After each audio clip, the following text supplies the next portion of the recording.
What's up, you guys? This is Peter, and today I'm bringing you guys a very cool NU battle. So I am putting the team preview on the screen right now, so you can go ahead and take a look at that while I make one quick announcement.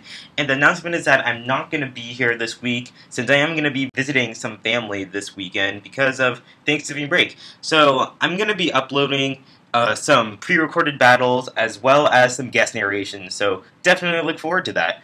So either way, let's get back to this battle here, and as you can see, if you haven't guessed by now, this is my entry hazards team that I've been trying out in NU quite a while back, and the idea is that I set up entry hazards with Roselia and Onyx, and then I proceed to keep using moves that will force my opponent to keep switching in and out, like with Whirlwind and Roar and stuff like that. So this turned out to be a very interesting battle, since my opponent is using a pretty well-balanced team, and we both make some really good plays here and there, so I hope you guys enjoy. So I'm going to start off with my Roselia while he starts with his Mesprit. I really don't want to take the Psychic, so I'm going to opt to switch into my Slowking, who's going to take that Psychic very, very nicely. I don't think I have any special defense investment in this thing. I think I'm max defense, max HP, because I do pack the Calm Mind, which I go for this turn while he sets up Stealth Rocks.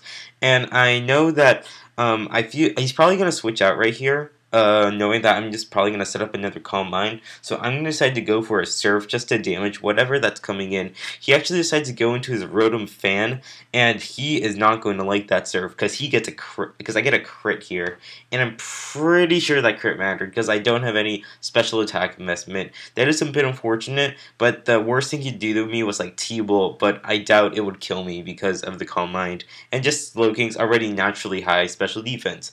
So here he's going to go for a Sludge Bomb, maybe predicting my switch back into Roselia to take the grass move that I thought might be coming, but either way, I just stay in because I figure that even if he goes for like an Energy Ball or Giga Drain, I know he can take it pretty well. So that's kind of a bit unfortunate for him, and I also do carry the Psyshock as well, which is definitely going to be doing a little bit more into Vileplume, since I think Vileplume has a little bit more special defense because I've used the Gloom before, so I assume Vileplume is kind of the same.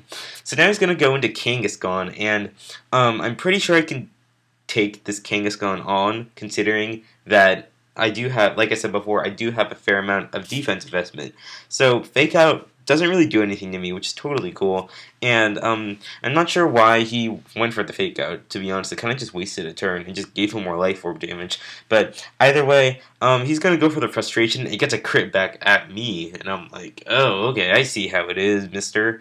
And yeah, that is a bit unfortunate, but either way, it's cool. And now I'm going to go into my Onyx because I know I can completely wall this Kangaskhan set, since he's all physical, and even if he packs a fighting move like Drain Punch, it doesn't do anything to me, so that's totally cool. I'm just going to decide to set up Stealth Rocks, my first entry hazard, and now I'm going to opt to go for the Roar after he Drain Punches me, which, like I said before, they can't even scratch me, so that's totally cool. I'm going to Roar him out into King Kling Clang, which it's kind of scary, but I really don't mind because he knows I'm going to go for another Roar, so he goes for a Gear Grind, misses. I don't think it really mattered because I'm pretty sure Gear Grind can't really kill me, even though it's super effective, simply because I do have a lot of bulk, seeing how much the Drain Punch did before. So he's going to go for a Shift Gear here because I'm asleep. Unfortunately, I don't get the Roar when I use Sleep Talk, and I get Stealth Rocks, which is really, really bad, because now Gear Grind is going to do quite a bit of damage to me, but I still live it pretty darn nicely, and now I'm going to go for another Sleep Talk, and luckily for me, I do finally get the Roar here, which is exactly what I needed to get this Clang Clang out of the way. So now, I'm going to send him back into Mesprit, which is probably the one Pokemon I did not want to send back into my face, and now, unfortunately, I'm just going to let my Onix die because, most of his Pokemon have a super effective move on my Onix, like especially Kling Klang and Kangaskhan, and I just figured, like, you know, I need a safe switch into my Roselia because I think it's better just to, like, you know, get another free turn on my Roselia to set up a layer of spikes instead of just keeping my Onix around. So that's my plan. I'm going to set up my first layer, and since I can live two Psychics, I'm going to get my second layer up, which is very nice for me. I probably could have gone for a Toxic Spikes here, but I mean, I think my thought process was that it probably didn't matter too much since it's only going to hit his the Toxic Spikes will only affect his Kangaskhan and Regirock, and I don't think it's that big of a deal. So I'd rather just get my Spikes while he finishes me off with a Psychic, which is kind of unfortunate.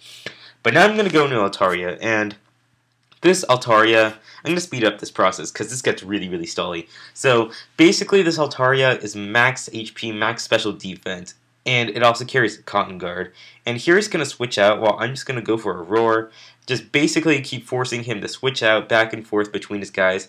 And now I also pack the Toxic. So now I'm kind of putting my opponent in a really bad situation because he's basically either forced to sack his Mesprit by keeping it in and keep firing Psychics, or I can simply go for Roars and just keep phasing shifting him. But right now, I want to get rid of this Mesprit first because Mesprit is like not going to die to entry hazards anytime soon, so I definitely need to get as much damage on this Mesprit as possible, so I'm going to choose not to Roar, but rather just Roost Stall him. But I also have to be careful because he did get a special defense drop before, and now he decides to switch out because it's like not really worth it, so I'm actually going to predict that switch out, going to go for a Toxic on that Kangaskhan.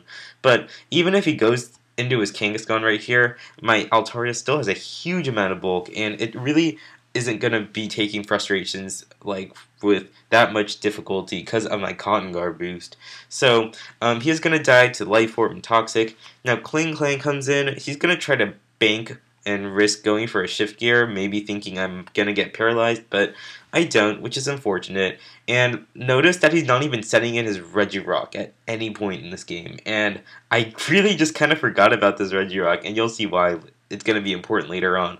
So, unfortunately, Psychic is... Actually, no, not unfortunately. Fortunate for me. Unfortunate for my opponent. That Psychic doesn't quite kill me there.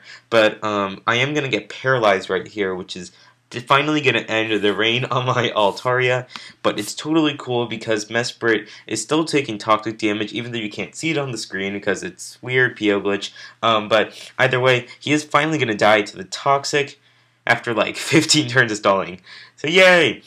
Now, I'm going to send in my Lopunny while he sends in his Kling Clang. And my Lopunny is a Circle Throw set, so I'm going to go for the Circle Throw while he's going to go for a Substitute. And unfortunately for me, I'm going to miss the Circle Throw, and I'm like, ooh, crap, what am I going to do now? And then I was like, oh wait, I have Encore, what am I thinking? So now I realized I can just Encore him into Substitute, and now he's basically dead because he can't switch moves now. So yay! It all kind of worked out in the end. So now I feel very safe going for a Circle Throw because he's locked in and he can't change moves. So he's going to go for a sub like an idiot. I'm going to go for a Circle Throw, kill that sub, and now I'm going to go for the Copycat because what Copycat does is that it copies the last move that was used, even if it's used by yourself or your opponent. So I'm going to copy my Circle Throw with like normal priority and finish him off. Now here he goes in the Regirock, and I kind of want to see how much damage a Circle Throw can do. So I'm going to go for another Copycat, which mimics my Circle Throw that I just used, and Circle Throw does not do anything. And now his Regirock is going to set up. Things are looking really bad for me. I Encored him into the Curse, but that's not really going to help me that much. What I should have done here is that I should have PP stalled him, and as crazy as that seems, that was basically my only option, and I don't know why I didn't see it. I mean, this Regirock most likely has rest, and I don't know why I had the mindset that, ooh, I better Toxic him and keep, like, locking him in the Curse. I'm like, dude, why did you switch out? I'm like, I don't even know why I did this. That's such a stupid play on my part, because now he's going to keep sending up more Curses, and even if I get a Poison on him or a Toxic, he's just going to rest it all up. I should have just PP stalled him, let him struggle to death, and I would have won very easily. In the meantime, if I wanted like style points, I could have just copycatted his Curse. No, because I can definitely take, a few hits from the Regirock if I did that. But stupidly, I just like... I don't even know why I did this. I think I was just getting really overconfident, or maybe I was just panicking so hardcore. But either way, this Regirock is just going to completely wall me to death. I can't do anything to this stupid Regirock. And my opponent did a really smart thing to keep this Regirock, in the back of his party. Because he didn't send the Regirock in earlier, he saved his Regirock from switching in from the entry hazards, and now he has the opportunity here to set up curses without getting Whirlwind away. And I really should have seen that coming and not killed his Kling Clang so soon, which is, I don't know, that was definitely a bad play on my part. I should have planned that far ahead, but my opponent definitely planned very, very far ahead, much more than me, so good job at his part, and he's definitely going to claim the match right now, so that was a great game, though. I still finally found, kind of the weakness to my entry hazard team. So, yeah. Hope you guys enjoy this battle, and I will see you guys later.